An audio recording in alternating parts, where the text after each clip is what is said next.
इतना ही खेल है, केवल समझना है। हम पति के शरीर को प्यार करते हैं, लेकिन अंदर बैठे हुए भगवान से कोई मतलब नहीं। और जबकि हम उसी से प्यार करते हैं, क्योंकि वो जब चला जाता है तो हम पति के शरीर को नहीं रख पाते, हम पुत्र के शरीर को नहीं रख पाते।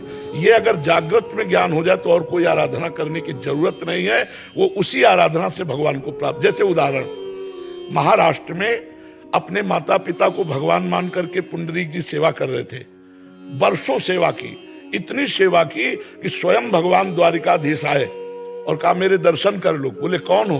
बोले भगवान है। तो एक ईंट दे दी और कहा खड़े रहो, माता पिता की सेवा हो जाए फिर हम आपको देखेंगे। वही आज भी खड़े हैं महाराष्ट्र में, जो विट्ठल भगवान है ईंट पे आज भी खड़े हैं। पति को भगवान माना सत्यवान जी को, और उनकी आयु 1 वर्ष थी। देवर्षि नारद जी ने सावित्री जी से कहा गलत जगह तुमने संबंध बनाया, तुम्हारा पति सत्यवान 1 साल में मर जाएगा। बोले जिसे मैंने पति वरण किया 1 साल तो बहुत होता है, अगर हम 1 दिन भी उनके साथ गुजारेंगे तो मान लेंगे मेरी जिंदगी सफल हुई। वो पतिव्रता थी, अपने पति में भगवान का दर्शन करती थी।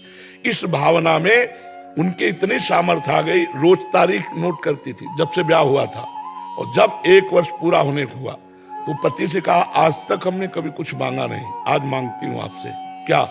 वो लकड़ी काट करके बेचकर अपने परिवार का पोषण। बोले आज लकड़ी लेने मैं साथ चलूंगी। सत्यवान ने कहा कोई मांग है आपकी, चलो हमारे साथ। गई। वो एक एक क्षण गिन रही थी। सत्यवान का सर दर्द हुआ, उनका सावित्री सर दर्द। बोले भगवान नीचे आ जाइए, अपनी गोद में लिटा लिया और सिंघनी की तरह बैठ गई कि देखते हैं कौन मेरे पति को ले जाएगा। तो देखा भैंसे पर सवार यमराज जी आए।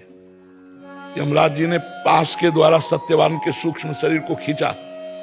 सावित्री जी ने कहा महाराज ये मेरे पति हैं और स्त्री का सुहाग सब कुछ होता है, अगर आप इसको ले जा रहे हैं तो मेरे को भी ले चलिए। तो उनका नहीं, तुम्हारी आयु अभी पूर्ण नहीं हुई। तो उनका महाराज आपकी सामर्थ्य नहीं कि मेरे पति को ले जाए।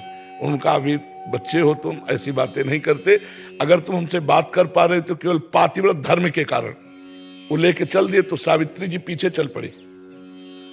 उन्होंने कहा तुम्हारे पातिव्रत धर्म से मैं बहुत प्रसन्न हूं, तुम क्या चाहती हो?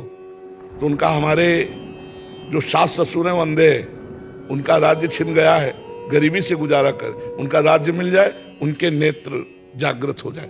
तथास्तु। फिर पीछे चले तो देखा सावित्री जी आ रही। उनका पीछे क्यों आ रही? बोले जहां पति वहीं पतिव्रता का स्थान होता है। आप ऐसा कैसे भूल गए कि हमारे पति को ले जाएंगे और मुझे छोड़?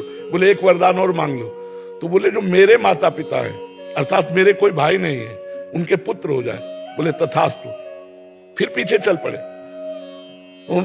धर्मराज ने कहा आखिरकार आप क्या चाहती हैं? सत्यवान के सिवा और कुछ मांग लो और वापस हो जाओ, आखिरी वरदान। तो उनका भगवान मेरे एक पुत्र हो जाए। बोले तथास्तु। जे तथास्तु कहा तो उनका ध्यान करो मैं पतिव्रता हूं, मेरे पति के सिवा मेरे गर्भ में किसी का पुत्र आ नहीं सकता, तो अब आप पति को छोड़ दीजिए। धर्मराज की बुद्धि को चकरा दिया एक पतिव्रता ने, अपने पति को भगवान मानने, और वापस ले आई।